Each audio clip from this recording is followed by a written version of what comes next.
So let be a vector space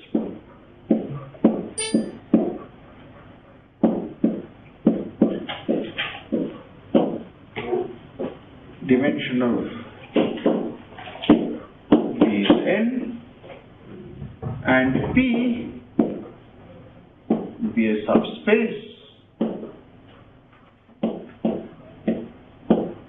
of V with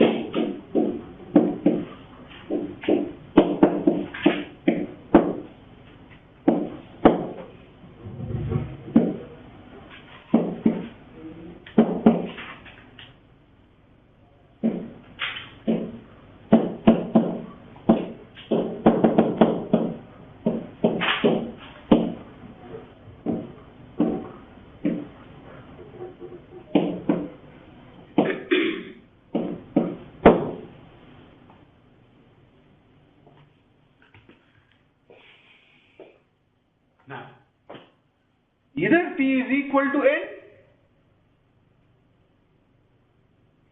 or P is less than n.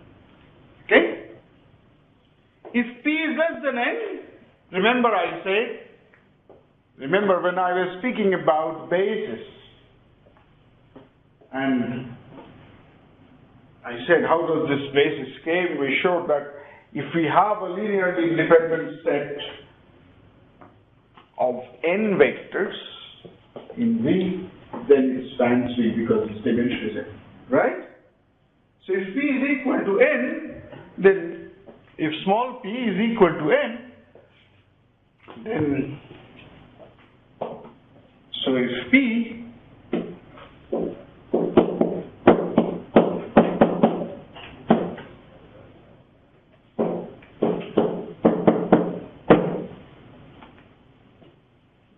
nothing to do. Okay? But if P is smaller than n, if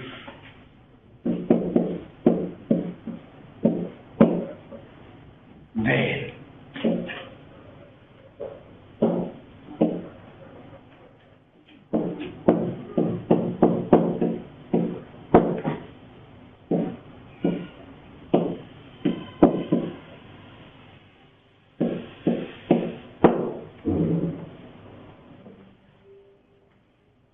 why?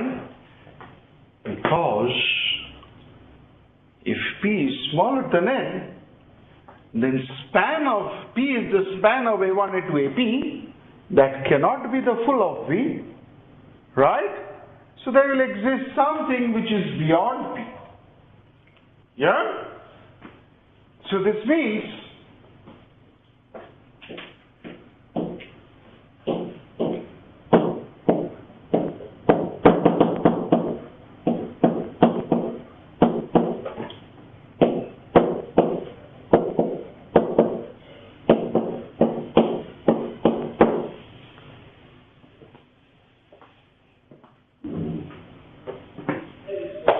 yes? Independent?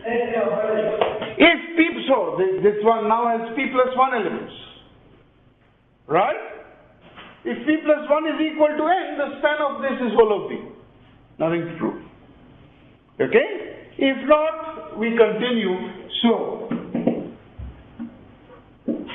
in n minus P steps, we arrive at a linearly independent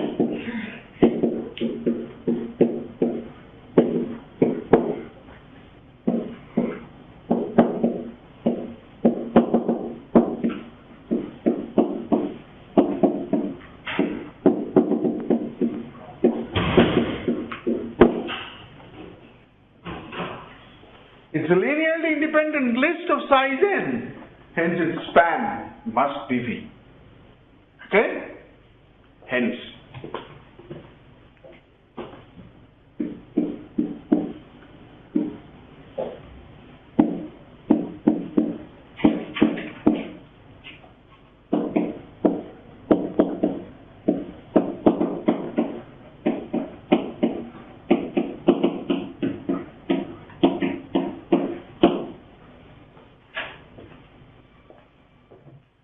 And we say, so the basis that I obtain, this basis is said so. So the result is therefore, every basis of a subspace can be extended in this sense. Okay? So you can add a few more vectors to it to get a basis of V. So that's the statement of this. So every basis of a subspace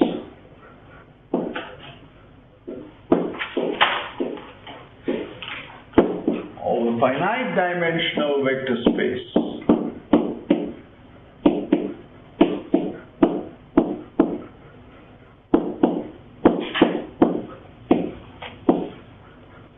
can be extended to a basis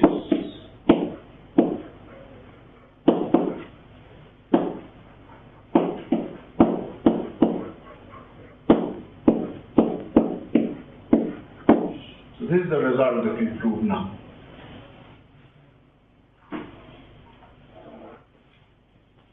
Okay? Every basis of a subspace of a finite dimensional vector space can be extended to a basis.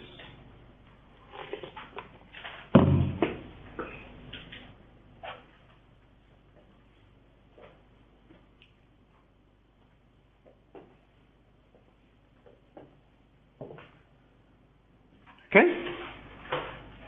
Clear?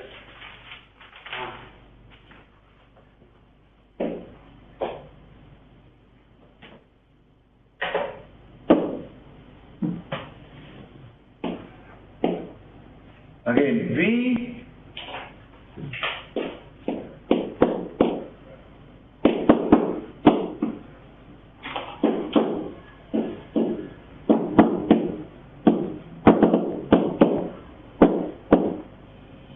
basis.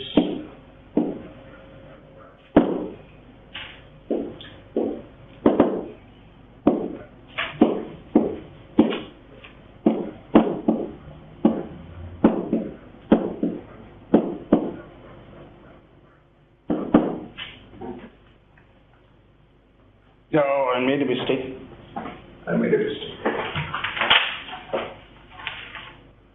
I don't have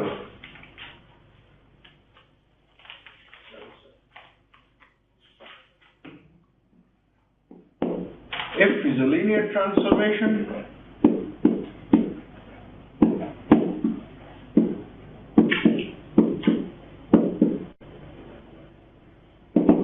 And V is finite dimension.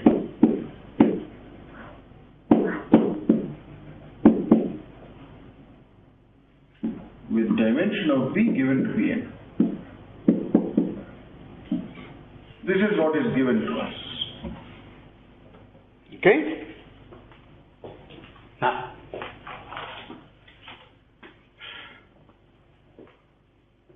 let's look at the kernel of F.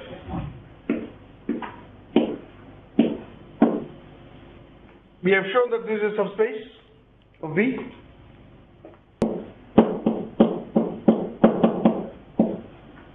This is in subspace of V. Since V is finite dimensional, this is finite dimensional also.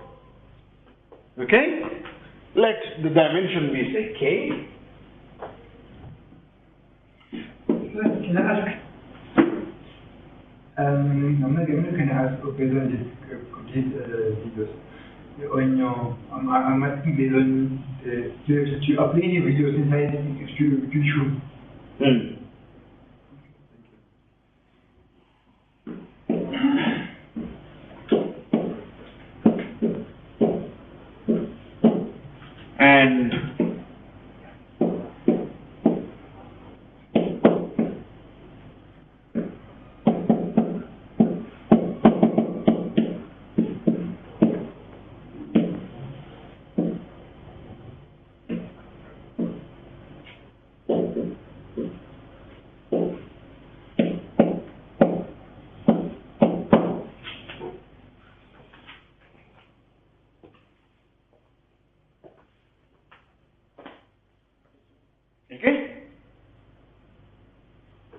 So I assume a kernel of a basis for the kernel. And I extend it. I know I can do that, right? So extend this.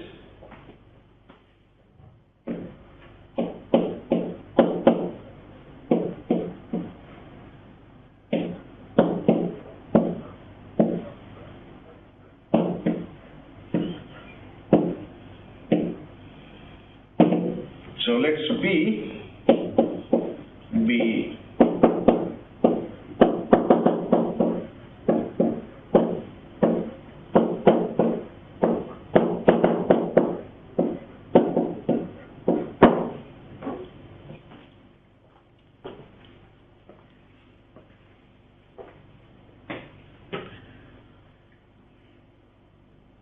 Okay? Obviously, FV1, FV2, F of V n minus k, they are none of these go to 0. Because this is linearly independent, so V1 is not in the kernel. None of these are in the kernel, right? So F maps all of these first k things to 0. F doesn't map any one of the last n minus k vectors to 0. So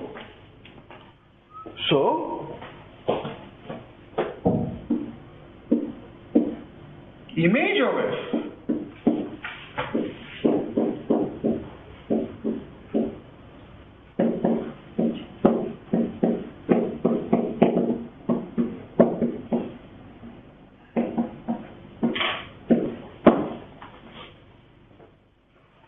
right?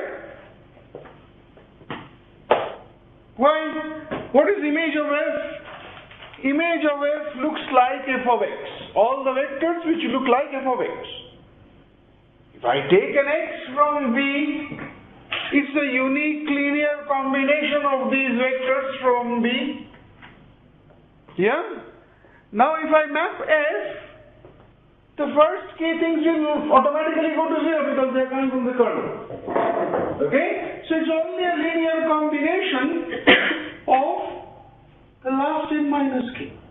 So obviously, anything is a span over here. Okay? That part is clear.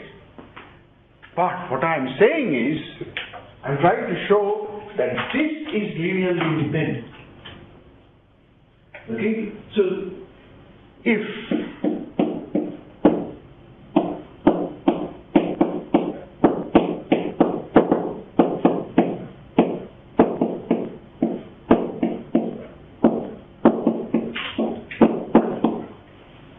what happens, let's see. Okay? See, using linearity, this tells me f of alpha 1 v1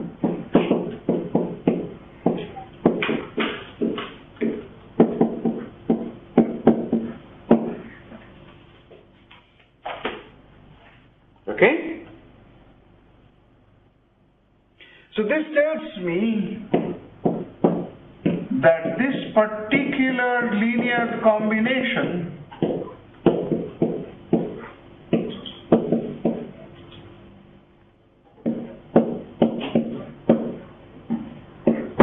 is in kernel of F.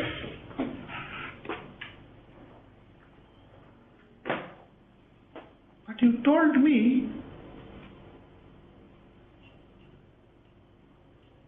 okay.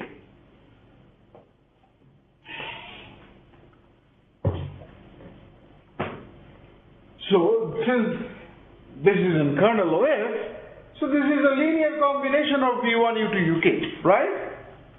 So this means for some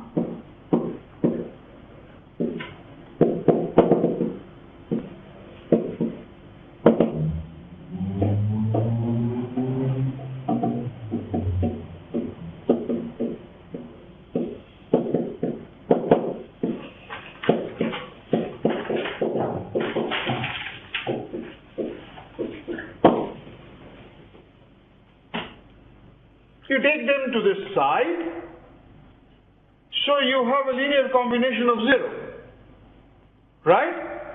but this is linearly independent, so this tells me alpha 1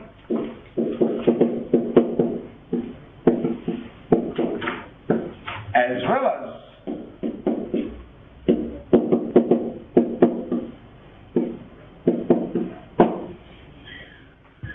sir? yes?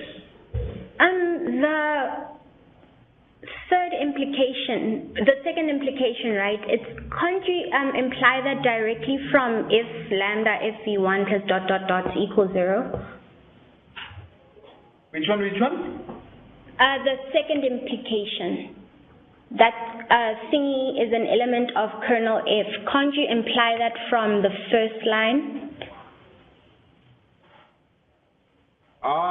Yes, it is actually, but coming via the fact that f is a linear transformation. Excuse me, sir? Because f is a linear transformation, this step holds. Because this and this are equal. So, but can you imply it from the first step? That's what I said. Provided f is a linear transformation. So that's... okay. Thank you, sir. Okay. So, this tells me that alpha, so this one, so it tells me alpha 1, alpha 2, alpha n minus k is 0. Okay? So therefore,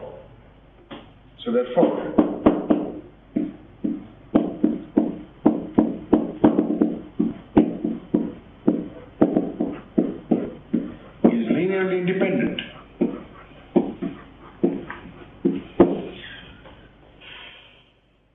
Yeah?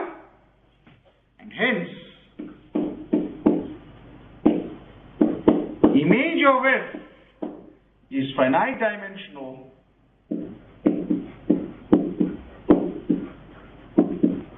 and dimension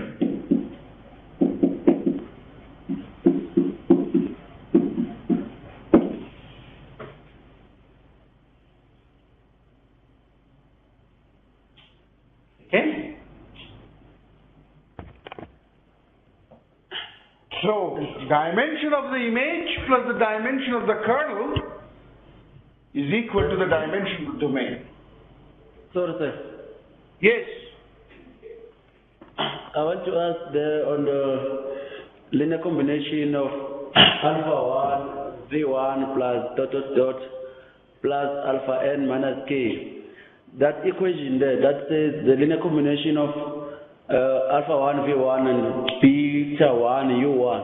Does it necessarily mean that v1 vectors v1 and u1 until uk are they equal to vn minus k? No. This one, there is an intermediate step here. What is this? 1 minute. Well. Okay. So there is an intermediate step here. Yes. Whatever. The intermediate step is this.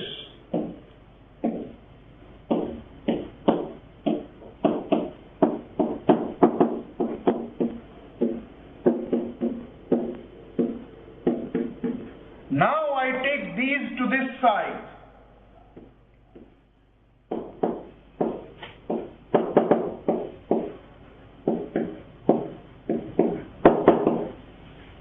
Okay? Yes, sir. Now you have a linear combination from a basis which is equal to 0. Yes. So, therefore, from here you immediately conclude and minus beta 1, so that's why beta 1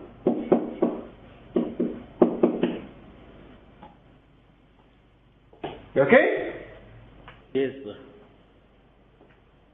Alright. Clear now?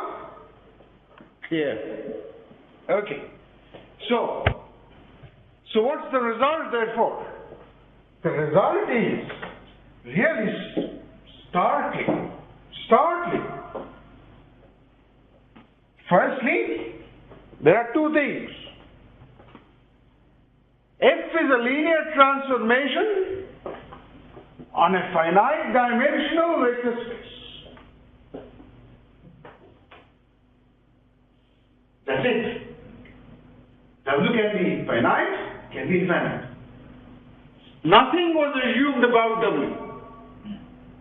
Right? But still we could prove that the image of F is still finite dimensional. So if you have a linear transformation from a finite dimensional vector space, you can at most go to a finite dimensional subspace on the domain. You get this picture then, right? If you have for instance, the domain is 10-dimensional, you can at most go to a 10-dimensional subspace on the codomain. The codomain could be 50 million dimensions, doesn't matter. Any linear transformation will only choose at most a 10-dimensional subspace from that. Okay? The codomain could be infinite dimensional also, it doesn't matter. Still the image would be at most 10-dimensional. And what's the relationship? The dimension of the image and the dimension of the kernel, they add up to the dimension of the domain. Right? So, what did we prove? We proved that the image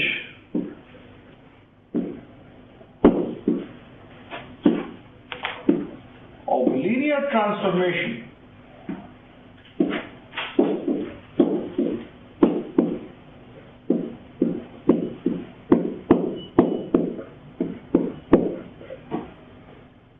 on a finite dimensional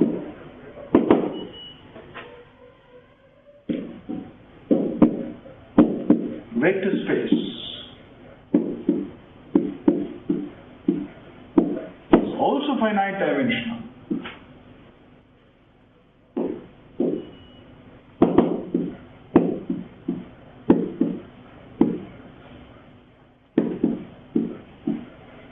And dimension of the image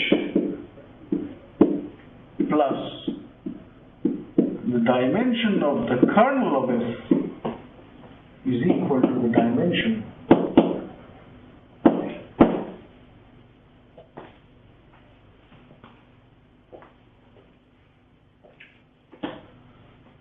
This is usually known as the rank plus nullity theorem.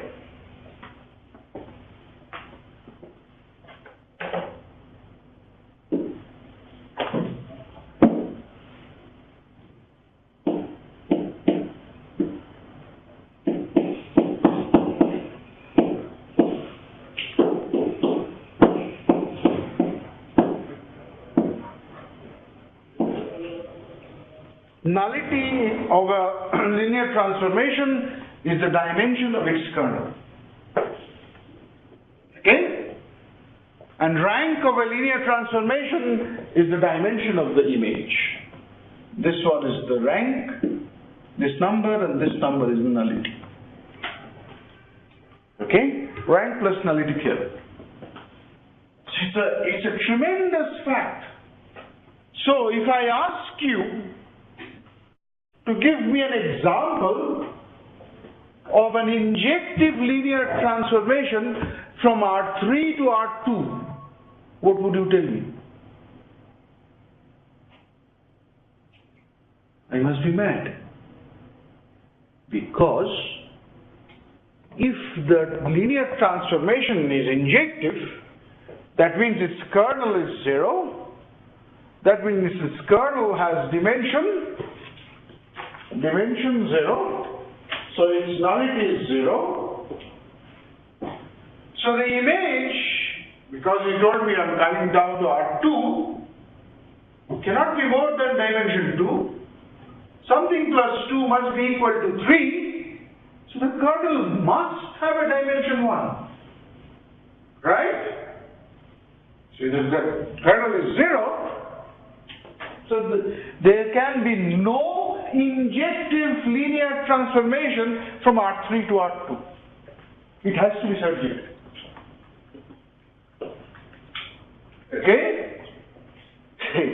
So you see, such questions, okay, become, so this principle of linear extension and this one. So this one tells you about the existence of, will there exist a linear transformation, injective one from this to this? Apply this. A surjective one from this to surjective means image is the whole. So the image is same as the range, right?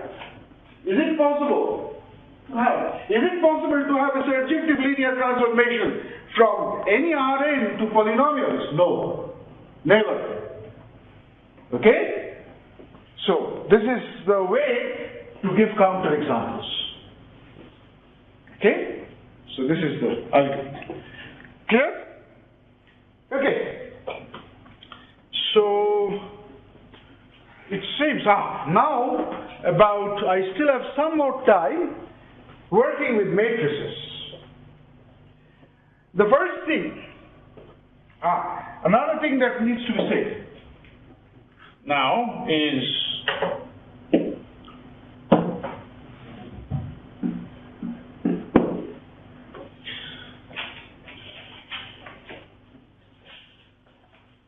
so suppose you have a vector space V, you have bases.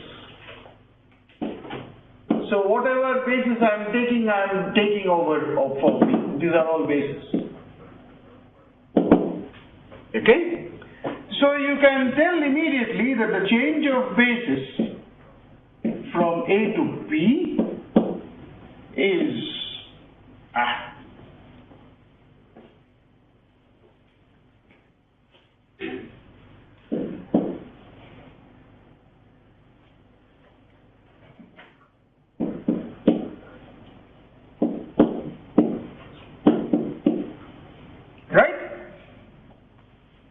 from our matrix thing that I said.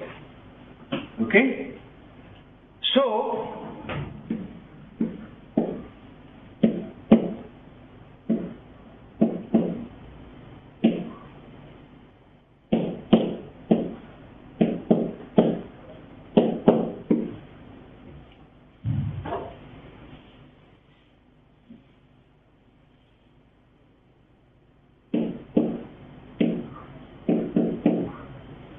okay? But let's see what's the matrix of P to P. So this, the first column is the coordinates of the first vector of the basis of P under P. So this is nothing else but IN, the identity matrix. Okay? So it follows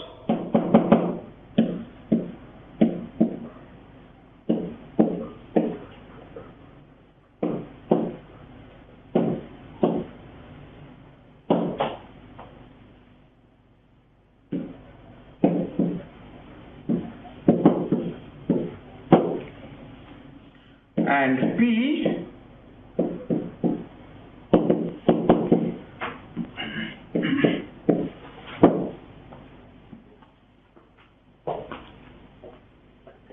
okay. Now we'll work with some special change of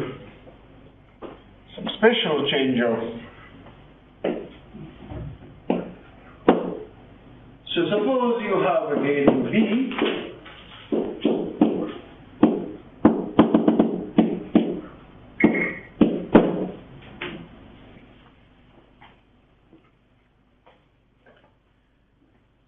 so I'm saying V1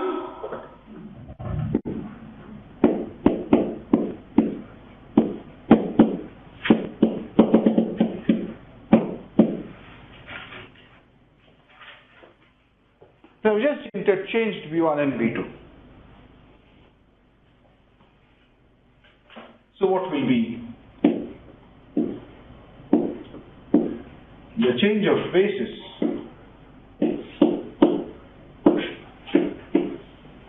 Can you tell me?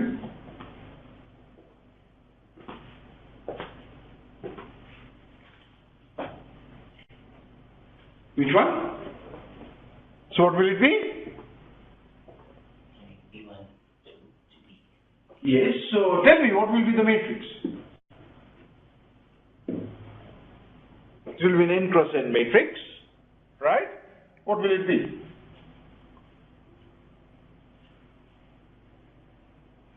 The first column would be the coordinates of B1 in this, right? So what is the coordinates of B1 when expressed in terms of this basis B1? B2 is 0, but B1 is, so it should be 0, 1, and the rest are all 0. Right? Yes? What would be the next one? Coordinates of B2 with respect to this. 1, Should be 1, 0, 0. Yeah, good.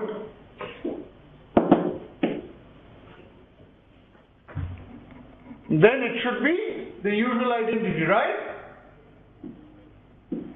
So it should be an identity here. Okay, and these are all zeros. Okay? So it is essentially IN, the identity with the first two columns interchanged. Okay? So it is identity with the first two columns interchanged.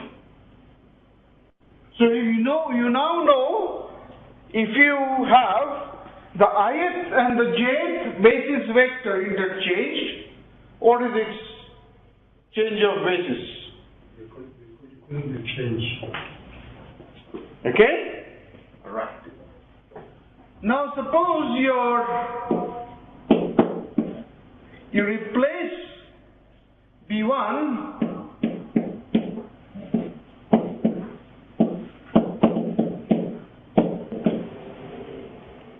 so what will be your change of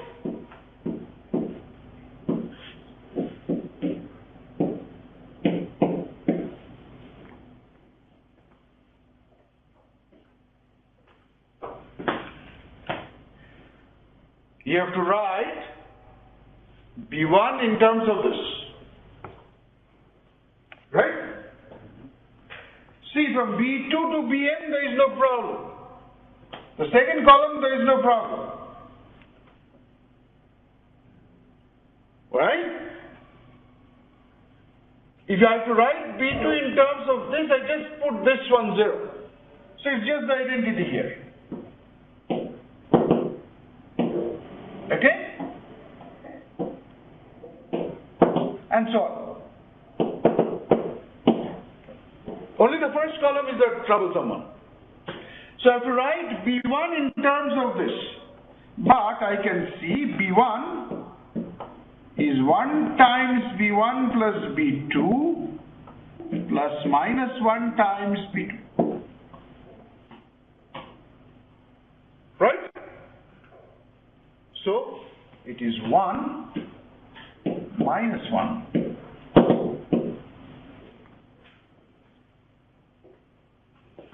Okay? So if you replace, so now you know what's the change of matrix, change of basis matrix for replacing the ith vector by the sum of ith and jth. Okay? So only that ith column will be changed accordingly. Right? Okay.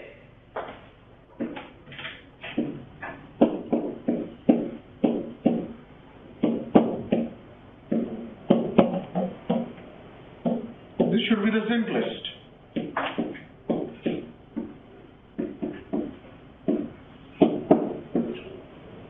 What should it be? Also 0, 0. Is lambda? Lambda, sorry. No. You have to write B1 in terms of this, so 1 upon lambda of this. So the first one would be 1 upon lambda, 0, and the rest would be identity.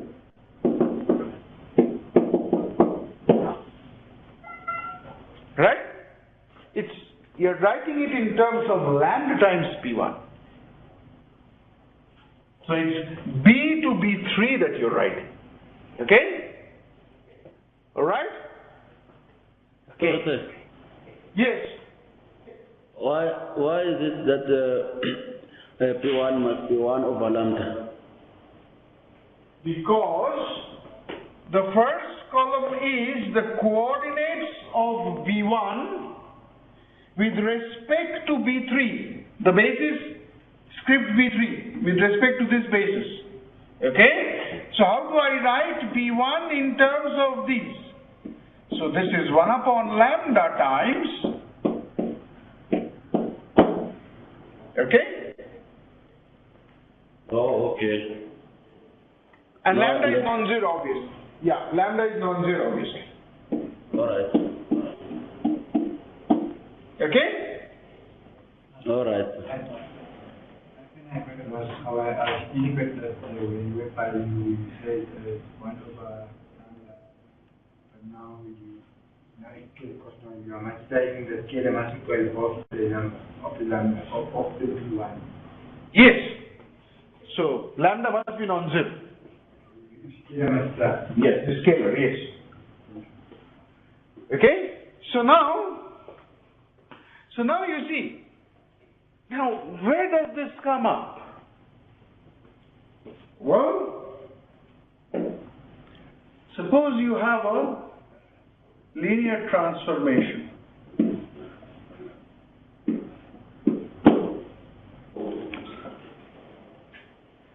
You started off with a basis over here and a basis over here. Say. Yes. Yes. Yes, I'm noticing something. I don't know if I notice it very well. Right after we write the transformation in respect of the subject, and the matrix, this main diagonal, this 1, 1, 1, 1 until the last entry in the main diagonal of the matrix is like I want to understand that part of this 1, 1, 1 in the main diagonal. This one, right? So let's look into the third column over here. Is this one? Yes, let's look into the third column. So what is this third column?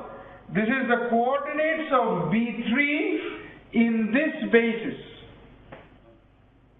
Now how do I write B3 in terms of this? Obviously, coefficient of lambda B1 would be 0, lambda B2 of B2 would be 0, of everything except B3 would be 0. So its coordinates will be 0, 0, 1, and the rest are all zeros. Oh, it means that last one is for Pn. Yes. Oh, all Remember right. how I defined this matrix. That's where it goes to. Yes. That's where it all goes to. Okay? All right, sir. Now, let me say, suppose you now change A to A1.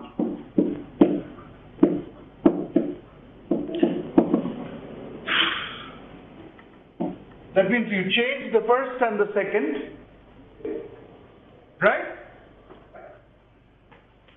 So that means you have another linear transformation, which is the identity. So the matrix of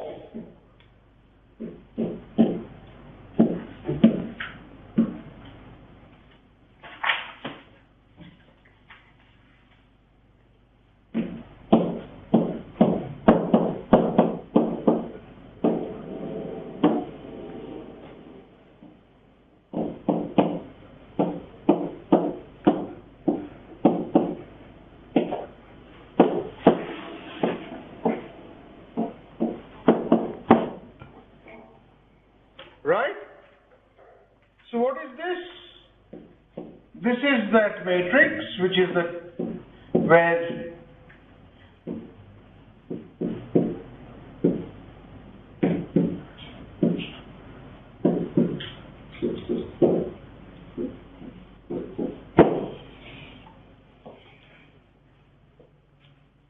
okay, so matrix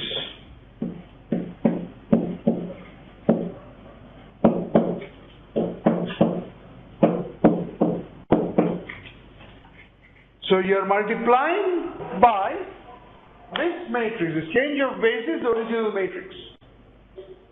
Okay? Now why do we do this? So let's turn back our attention now to just matrices, because I know that if I'm given a matrix, it's actually a matrix of some linear transformation, right? Now, it is known, you have learned this previously also, that using your Gauss-Jordan operations, that means your row operations, what are they? You can multiply a row by a non-zero scalar. Okay? Okay, by a row by a non-zero scalar. You can multiply, you can interchange any two rows, or you can replace a row I by the sum of row I and row j. Okay? Now what turns out is, doing such things is same as multiplying by these matrices on the left. And this one tells us, multiplying by these matrices on the left is nothing else but effecting this kind of a change of basis. Okay, now what is the effect of these row operations? Using these row operations, you transform a matrix to a similar one, which is similar in the sense that the original and the last result have the same solutions of linear systems, right? Okay. Now, what is this last one? This last one is said to be a row-reduced echelon matrix, right? So, row-reduced echelon matrices are enough to study, because any matrix can be done this. That means, in effect, what is happening, you take any linear transformation, you change your basis on the codomain suitably, either by interchanging two vectors, adding a vector to another vector, right? Or by scalar multiplying a particular vector and so on. You do series of such operations. In the end, you come to a place where you have two suitable bases. B is fixed always, but a suitable basis on the codomain such that the matrix now is a row-reduced echelon one. Okay? So then you can find the solutions quickly. Just by looking into the row-reduced echelon matrix, you know what are the solutions. Okay?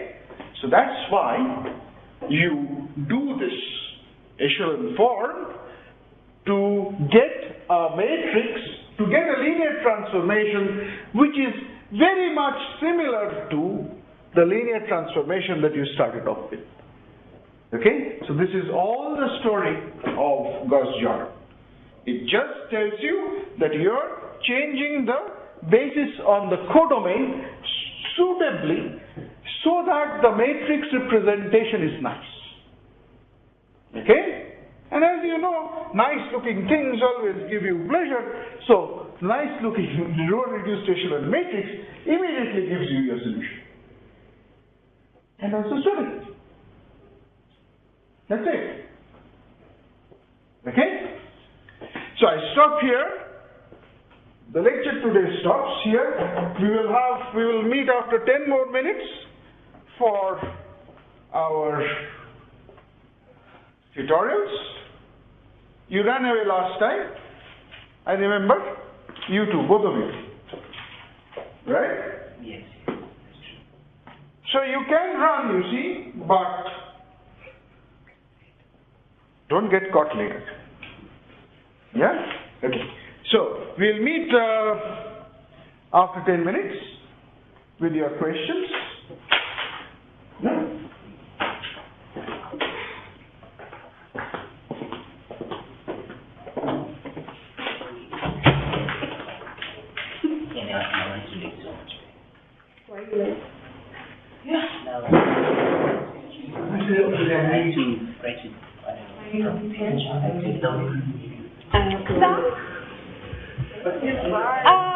Guys in Florida, could somebody please go back to the first slide? You'll come to each other.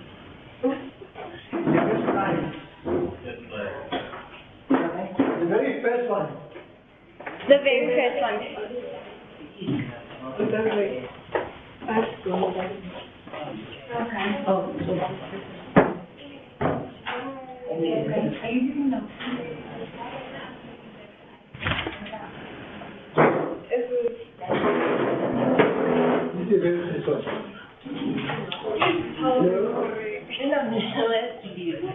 The first one.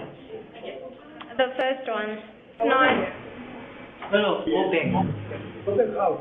Yes. It's written number 1 at the top. Just go forward. Go forward. Let's press F8. Okay, guys. I'm sure you are aware that you don't need to take notes. All these videos are being recorded, and you will find them on YouTube. If you go to my UNISA, there's a link there. Come on, Of all the lessons from lesson 1 to lesson some of us are going to have to go to this video.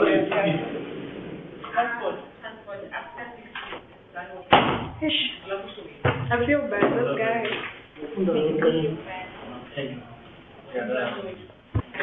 Go to YouTube, guys.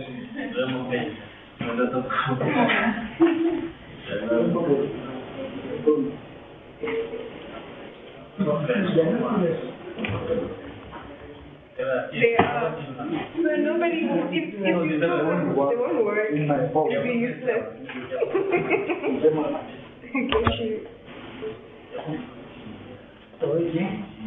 What am I saying? What are you saying? Mathematics and applied math.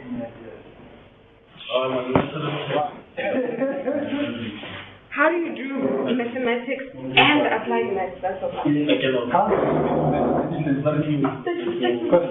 No, applied math. No,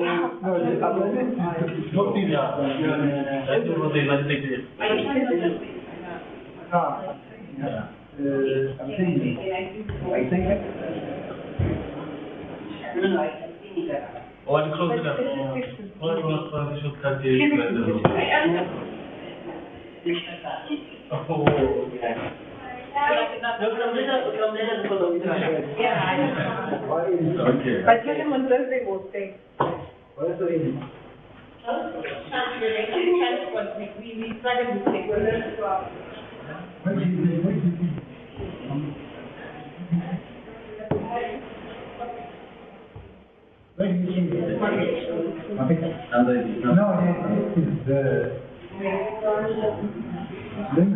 Hey, I will come Thursday. I'm staying for the whole lesson. Today. No.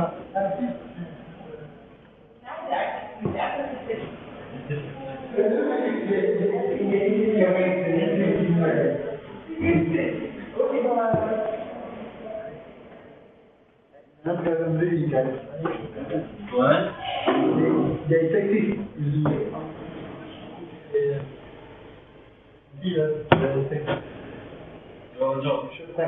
Yeah.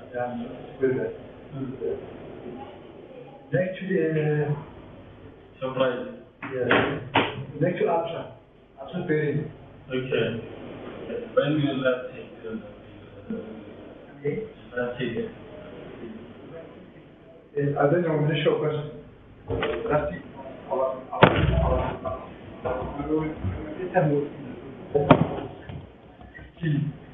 this is. I'm trying to see where the next thing. Okay. Because last time when I was there, I need to work with just from here to the city. From where is it? I walk. Why? You're not You're from where is it? Which side of where is it? Emaho, next to. Emaho? Yeah. So that's Are you sure? yes. I'm back. I'm Where very do you stay? fruity. Lucky. That's fine. Too much. Yeah. Now I can see them. After we get okay. I don't fruity and walk from Florida. I'm driving. Oh. I'm driving. Okay, fine. Then now I can see them. I'm here. I'm safe now.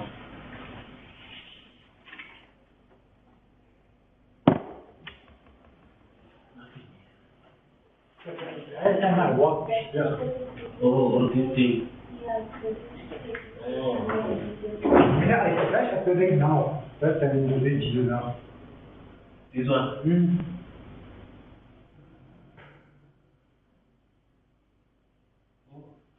This is sweet, huh? So you should buy it.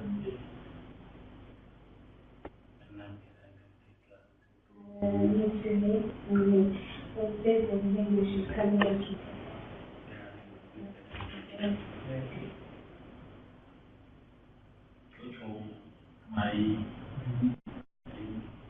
This is a good one. Is it true? The same commission market, no? It's all the No, that's it. This one Yeah, it's going to be there. It's not going to happen tomorrow. Yeah, it's going to be there in another year.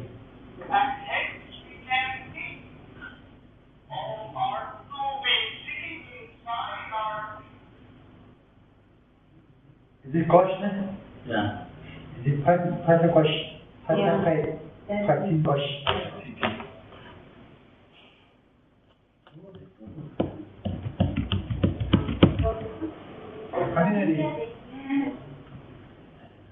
No, it's almost 2 hours. One of them will check them. When Go to my your account. my UNISA doesn't have the address. No, to you. And the service. Additional service. I need to tell me now.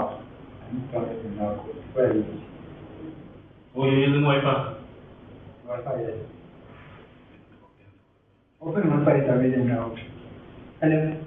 Yeah. Open Wi-Fi is available. Which one? Give me a phone. The video. Which one is the service? What? No,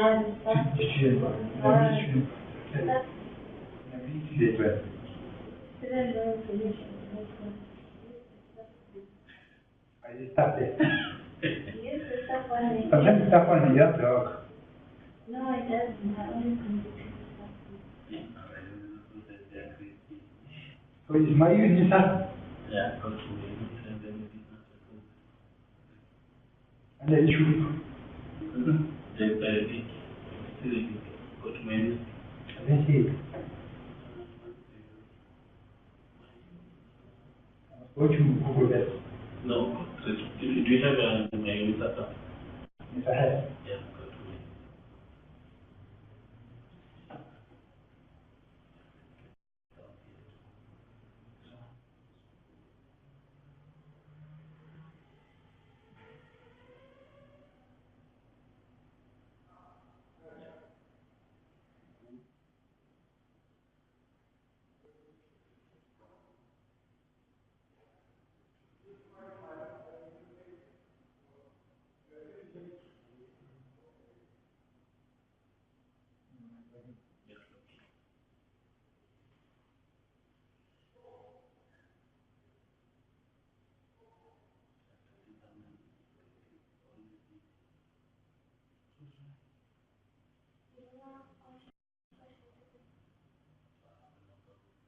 But how they are going to where they really?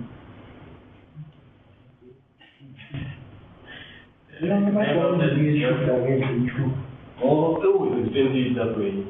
Don't get a compressive party.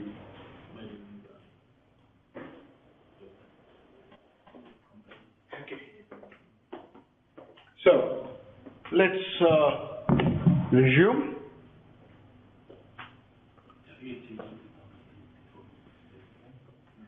Any questions?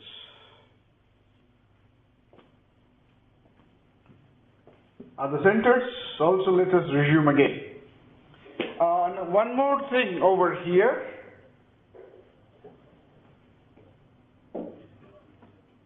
A matrix, okay, I'll come back to this at a later stage also. Sir? Yes. There are people in, I think it's Sunnyside, Pretoria, and Joburg or somewhere, and they were striking, so they were unable to come to the lecture. They asked me to excuse me for them for me. And they were asking if the lecture could be put up as soon as possible. Yes, I hope by this time the algorithm is well set.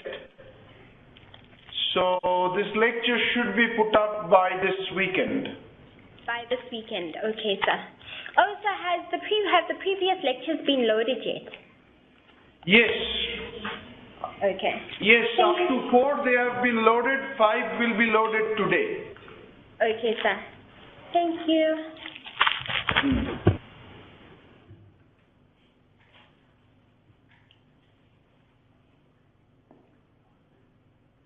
Okay. Any questions?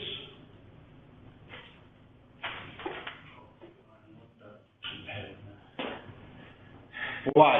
I'm behind.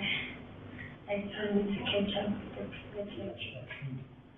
Okay, you can ask from previous lectures also. Since you said I only attended one, so This today. this is my second one. So I only attended the first lecture, so this is my second one. So I probably Better, because semester, after some time, it doesn't run, it gallops. That's the nature of a semester. So can we please go back to question 1 and quickly explain it again? Which one? Number 1. What is the question? Could you please re-explain it? What is the question, please? Excuse me, sir? What is the question? I don't have the question with me. Oh, on the slide, the one we just did to this today.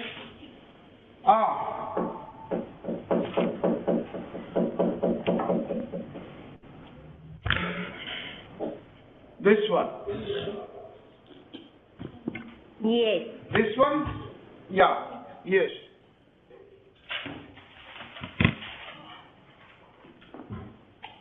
Yes. So what is the problem? So could you please just quickly explain it again? Okay. It all started from the notion of coordinatization. And coordinatization is always with respect to a fixed basis. So, if I have a finite dimensional vector space with basis this, then there is a bijective linear transformation which gives to each vector x its coordinates. Now what do I mean by writing this? It just tells me that x is the unique representation. This is the unique representation of x in terms of the basis vectors. The whole idea of taking a basis as an ordered n tuple is to bring this uniqueness. I want to say that the B1th coordinate of x is alpha 1, B2th coordinate is alpha 2, and so on. Okay? So it actually means this representation. And this representation is unique because this is the basis, that means this list is a linearly independent list, and hence there is only one way to write 0, and hence only one way to write any vector. Okay? So, in other words, this is telling me that every vector has a coordinate. On the other hand, you give me any n tuple, I find a unique vector. So if you give me this n tuple,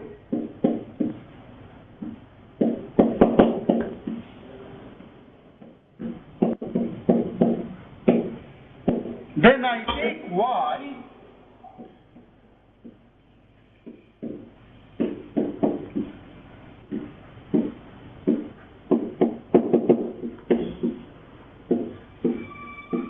and y is the unique vector in V now. So this is the unique vector whose coordinates is beta 1, beta 2, beta n with respect to the given basis.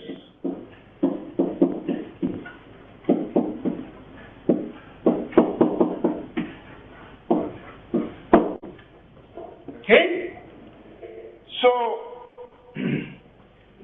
So actually this tells us not only the coordinates, it also tells us how do we go back. Given a n tuple, how do we create that vector? This is this reverse direction. So this is the inversion procedure. This is the inverse map of coordinatization. Okay, you might call it what? Anti-coordinatization or whatever name you might give it. So this is the way how I get the reverse. Okay? Now this has its effect here. So suppose if we have a linear transformation from V to W, V is finite dimensional, dimension is B, W is finite dimensional again, this is its basis. So then let's look into this diagram. You have this vertical one coming down, this F,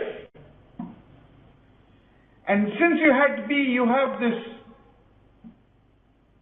bijection, coordinates with respect to B. Since you had W, you also had this bijection, coordinates with respect to A. So now let's see, how do I come from here to here? Well, I trace it back, I take something over here, I trace it back, go down by F, and take its coordinates. Well, that is something which we expect, but that then comes up in this nice formula. What is the formula? Well, you make this matrix.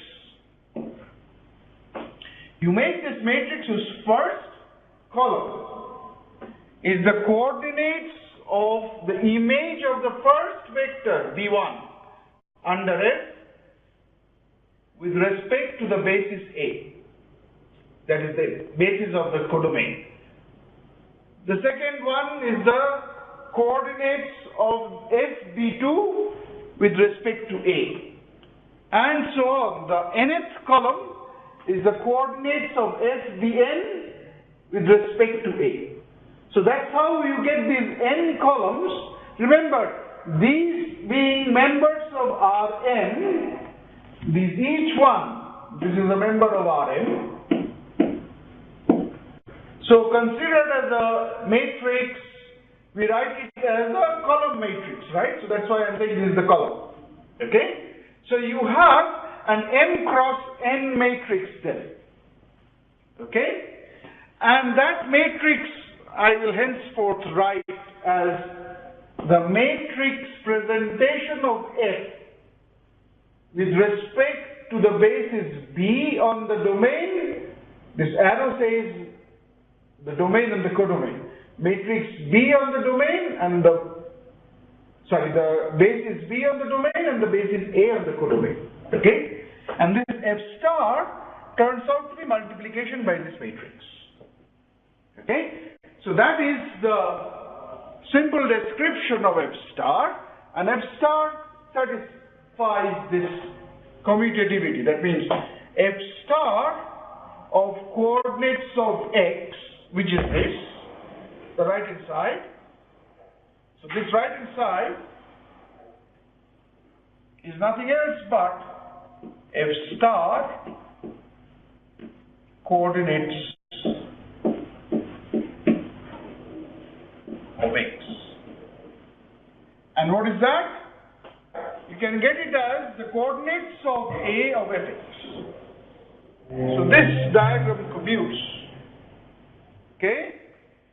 And that's how we made it. So the whole idea is that how to get, that is expressed by this box over here, this last box, which says how to get hold of coordinates of Fx.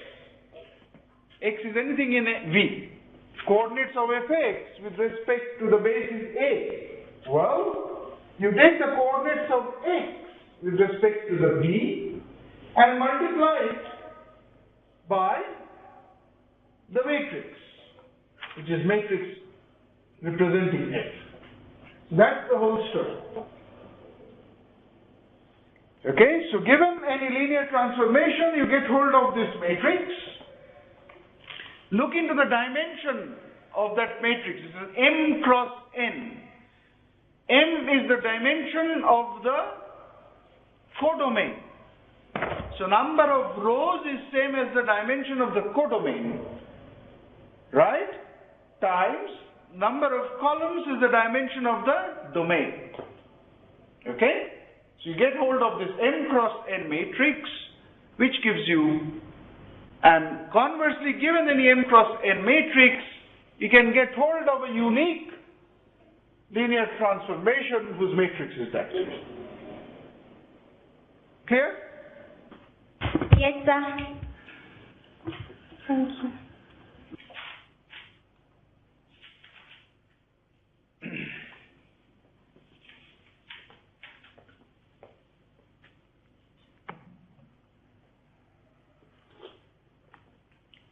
Next.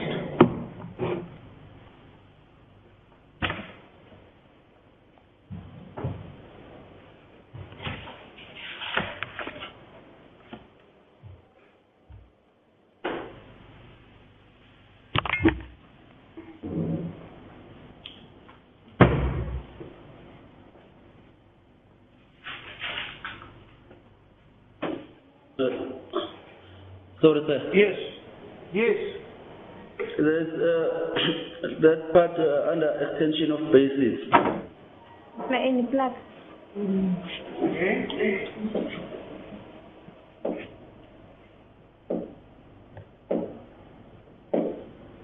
Where is it?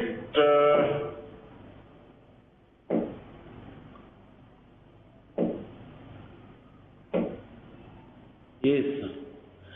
Here, right. Yes. The previous. There's that This one line. Yes, that's one. There's that line which reads as P a subspace of V with the dimension of P. I'm not sure of that sign. Is it equal sign or greater than P? No, it's equal. Ish. Yeah. This is equal to P. Okay. Next.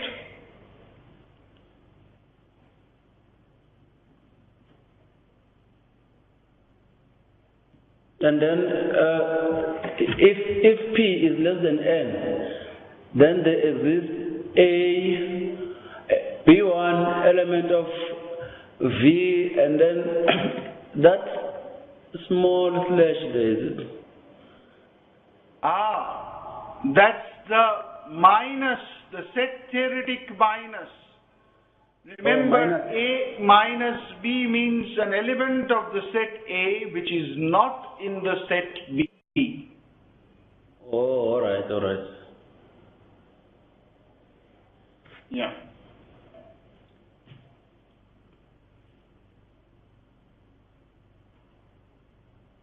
Next.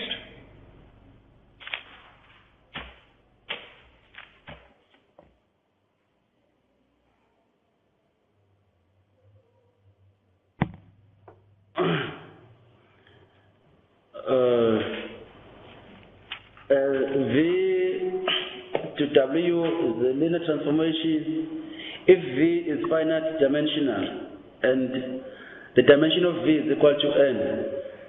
Yes. That KAF is equal to X, an element of V, if f of x is equal to 0, is an element of the subspace of V.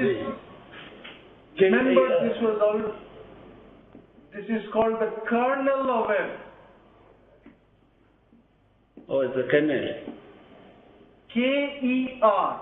It is K-E-R. Kernel. All right. So the kernel of F has its own definition. Yes, this was defined in one of the previous lectures.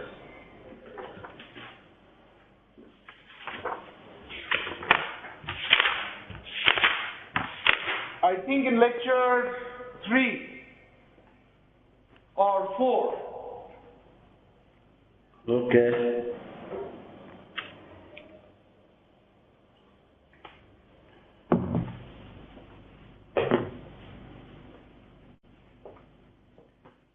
Next.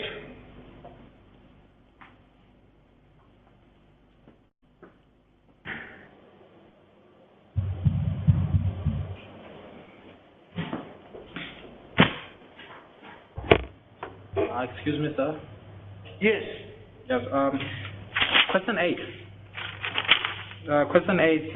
There's when you're writing your B2. Then you say Yes. B1 plus B2, then comma B2, and okay. So you were adding it. Why did you put a minus there? There's a minus 1 B2. Yes, I want to write B1 in terms of these vectors. If B is a basis, then B2 is also a basis. Okay? So I want to find the coordinates of B1 with respect to this. Or in other words, I want to see how can I write B1 in terms of these vectors. And this is one way to do it. And since it is a linearly independent list, this is the only way to do it. But why are you using minus 1? Because minus 1 times B2 is minus B2. So B1 plus B2 minus B2 will give me B1.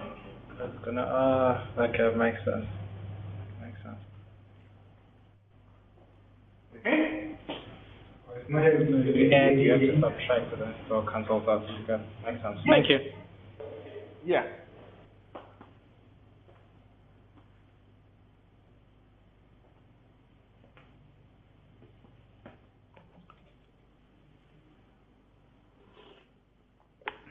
Well, you can do it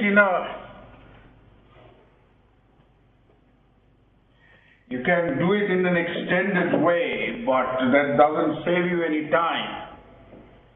So I want to write B1 as some alpha 1 times B1 plus B2 plus alpha 2 times B2.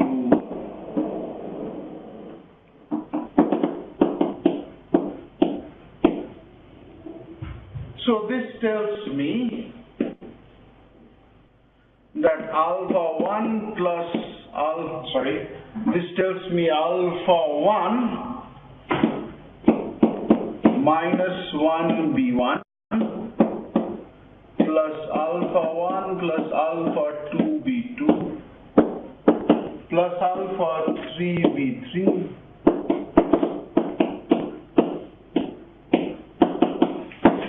so this tells me, since it is a linearly independent thing,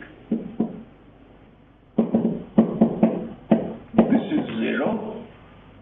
Alpha 1 is equal to minus alpha 2 and alpha 1 is 1, so this tells me alpha 2 is minus 1. So B1 is B1 plus B2 times 1 plus minus 1 times B2. Well, I wrote that just by observation.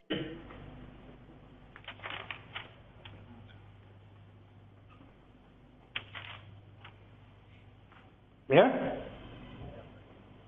Got it.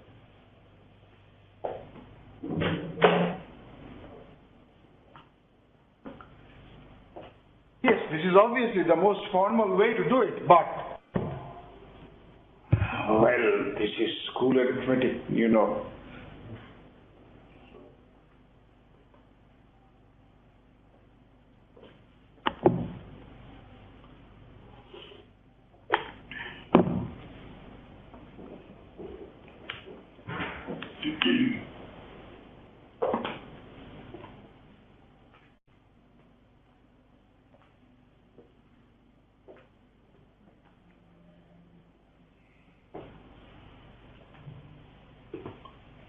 Next.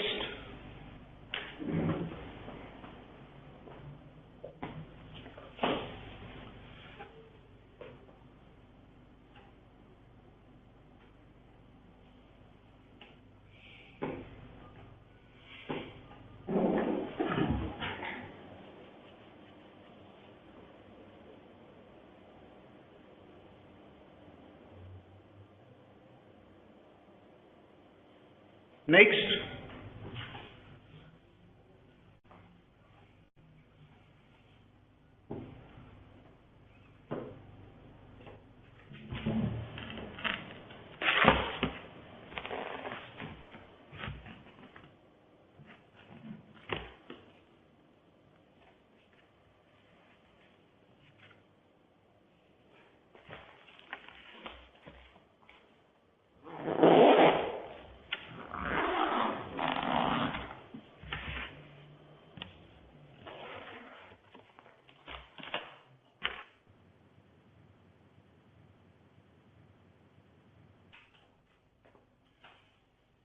Yes, next question. I think we're good.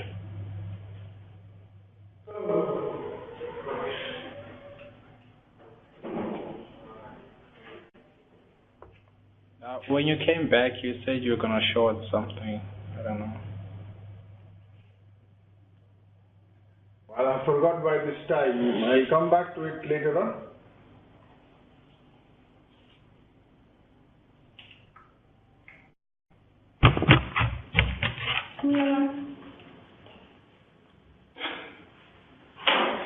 So when are we meeting again? Oh, so Today is Tuesday, right? yes, sir. So it will be Thursday. Thursday from 3 to 6 again.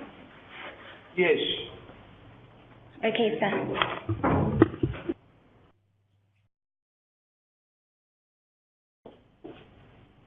Do you have no other questions? Okay, in that case, let us disperse.